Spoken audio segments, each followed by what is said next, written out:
வணக்கம். கலாம் ஆண்டு 4 நாள் 304 திங்கட்கிழமை ஆகஸ்ட் 12, 2024. இன்றைய நம்பிக்கை செய்திகள். மக்கள் அரசியலின் 3வது முகாம் ஏலகிரியில் புதிய நம்பிக்கை. சமூக விழிப்புற்ற மக்கள் ஒன்றிணைந்து மக்களை வழிநடத்துவதே மக்கள் அரசியல். அந்த வகையில் சமூகம் பற்றிய சரியான தெளிவும் அச்சமூகம் ஒருங்கிணைந்து வாழ்வதெப்படி என்ற கேள்விகளுக்கு விடையாக நடைபெற்று வருவதுதான் மக்கள் அரசியல் 2 நாள் முகாம். கட்சி அரசியலின்றி மக்கள் பிரதிநிதியாக மக்களே முன்மொழிந்து வருகிற உள்ளாட்சி தேர்தலில் வேட்பாளராக நிறுத்தப்படும் 1000 இளைஞர்களுக்கு இத்தகைய பயிற்சியை அளிக்கும் இலக்குடன் 3வது முகாம் திருப்பத்தூர் மாவட்டம் ஏலகிரியில் ஆகஸ்ட் 10, 11 தேதிகளில் சிறப்பாக நடைபெற்றது. 75 நபர்கள் கலந்து கொண்ட லட்சிய உள்ளாட்சி வேட்பாளர்களுக்கான முகாமிற்கு ஏலகிரி ஊராட்சி மன்ற தலைவி திருமதி ஜெயஸ்ரீ அவர்கள் துவக்கி வைத்ததோடு முகாமில் 2 நாட்களும் கலந்து கொண்டார். பேராசிரியர் திரு பழனித்துறை ஐயா, நல்லூர் வட்டத்தின் வழிகாட்டி திரு அன்பு, மாநில பொறுப்பாளர் திரு முத்துகிருஷ்ணன், மாணவர் கள பொறுப்பாளர் திரு கௌதம், கிராமக்கள பொறுப்பாளர் திரு ஸ்ரீதர் பச்சையப்பன், ஊட்டச்சத்து தோட்டம் துறை திரு பாரதி சின்னசாமி மற்றும் நல்லூர் வட்டம் திரு பாலு ஆகியோர் கலந்து கொண்டு பல்வேறு தலைப்புகளில் கலந்துரையாடினர். 90 நபர்கள் பங்கு பெற்ற இந்த முகாமும் வழக்கம் போல 0 பட்ஜெட்டில் நடைபெற்றது குறிப்பிடத்தக்கது. முகாமிடத்திற்கான பொறுப்பை ஏலகிரி ஊராட்சி மன்ற தலைவி திருமதி ராஜஸ்ரீ ஏற்றுக்கொண்டார். 2 நாட்களும் உணவுக்கான பொறுப்பை பிரபல தொழிலதிபர் ஓசூர் திரு லட்சுமணன் ஏற்றுக்கொண்டு 0 பட்ஜெட் ஆக்கினர். உள்ளாட்சிகளில் மக்கள் பங்களிப்போடு நிர்வாகம் செய்து கிராமத்தை உயர்த்துவதெப்படி என்பதே முகாமின் கருப்பொருளாக இருந்தது. தமிழகத்தின் 20 மாவட்டங்களில் இருந்து வந்திருந்த அனைவரும் 2 நாளில் ஒரு குடும்பமாக உணர்ந்து அன்புடன் பழகி ஒருங்கிணைந்து நாம் லட்சிய சமுதாயத்திற்கு நமது பங்கினை அளிப்போம் என்று உறுதியேற்றனர். நிகழ்ச்சியினை திருப்பூர் திரு ரமேஷ் மற்றும் திருச்சி கிருஷ்ணசமுத்திரம் ஊராட்சி மன்ற தலைவி திருமதி ரம்யா ஆகியோர் வழிநடத்தினர். ஆர்டிஐ மாநில பொறுப்பாளர் திரு ஹக்கீம் இந்திய குடிமகனின் 11 கடமைகளை அழகாக விளக்கினார். 11ஆம் தேதி காலை யோகாவும் 10ஆம் தேதி மாலை விளையாட்டுகளும் இடம்பெற்றது. இந்த முகாமானது எங்களுக்கு ஒரு புது நம்பிக்கையை அளித்திருப்பதாக நெகிழ்ந்து கூறினர். நம்பிக்கை செய்திகளுக்காக சென்னையிலிருந்து தயாநிதி. சென்னை மாணிக்க மாணவர்கள் நேரடி சந்திப்பு. ஆகஸ்ட் 11 ஞாயிறன்று சென்னை மாணிக்க மாணவர்களுக்கான நேரடி சந்திப்பு சென்னை சென்ட்ரலில் உள்ள கலாம் பாசறையான பென்குயின் ஸ்போர்ட்ஸ் கிளப்பில் நடைபெற்றது. கலாம் ஜோதி துறை பொறுப்பாளர் செல்வன் மாதவன் கலந்து கொண்டார். வரும் அக்டோபர் 13 கலாம் ஆண்டு 5 நிகழ்விற்கான மாணிக்க மாணவர்களின் வருகை மற்றும் பொறுப்பெடுத்தல் சார்ந்து கலந்துரையாடப்பட்டது என்று சென்னை மாணிக்க மாணவர்கள் துறை பொறுப்பாளர் செல்வி தீபலட்சுமி தெரிவித்தார். நம்பிக்கை செய்திகளுக்காக சேலத்திலிருந்து சி. ஹரிஸ்வேதா. திருச்சியில் கங்காரு அன்பு இல்லத்தில் நல்லூர் வட்டத்தின் பொறுப்பாளர்கள்.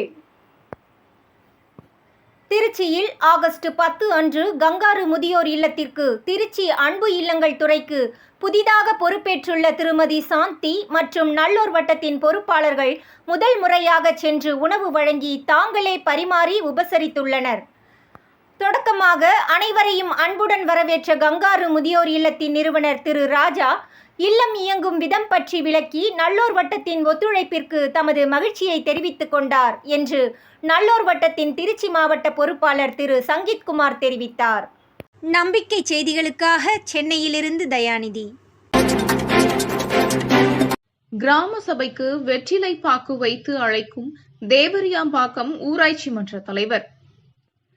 லட்சிய சமுதாயத்தில் கிராம சபை எப்படி நடைபெறும் என்ற விவாதத்தில் கிராமமே அதை ஒற்றுமையோடு பண்டிகையாக கொண்டாடும் என்ற கருத்திற்கிணங்க தேவரியாம்பாக்கம் ஊராட்சி மன்ற தலைவர் திரு அஜய்குமார் அவர்கள் வீடு வீடாக சென்று வெற்றிலை பாக்கு வைத்து ஆகஸ்ட் 15 அன்று நடைபெறும் கிராம சபைக்கு வாருங்கள் என்று அழைத்திருக்கிறார். உடன் துணைத் தலைவர், பஞ்சாயத்து செயலாளர், முன்னாள் தலைவர், வார்டு உறுப்பினர்கள் இருந்தனர்.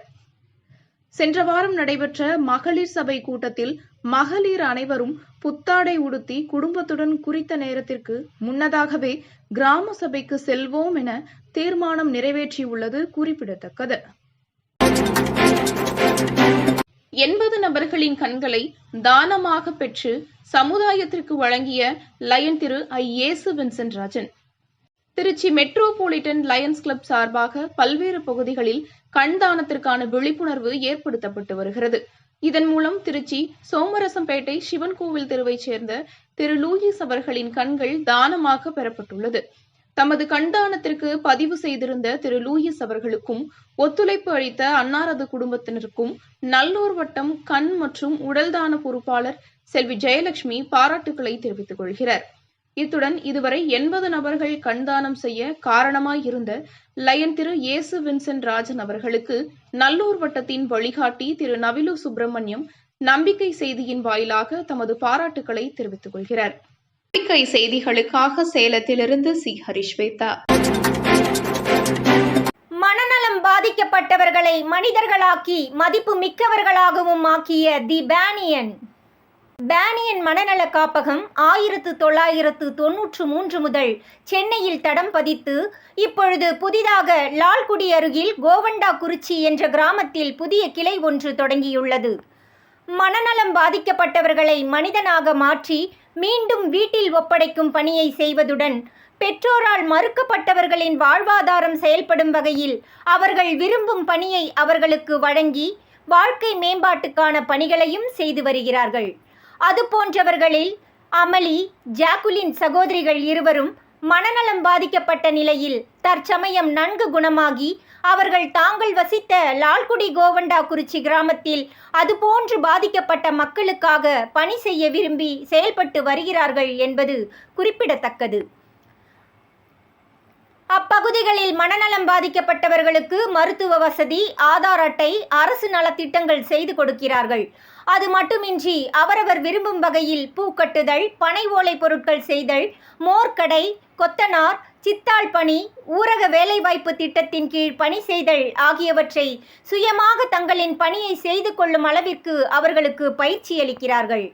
இங்கு சிகிச்சை பெற்று வரும் அனைவரையும் பூரண குணமடைய செய்து மீண்டும் இல்லம் என்று அவர்களை நலம் என்ற பெயரில் நலமாக்கி வரும் பேனியன் அமைப்பிற்கு அனைவரும் துணை நிற்போம். நம்பிக்கை செய்திகளுக்காக சென்னையிலிருந்து தயாநிதி. இத்துடன் இன்றைய நம்பிக்கை செய்திகள் நிறைவடைந்தன.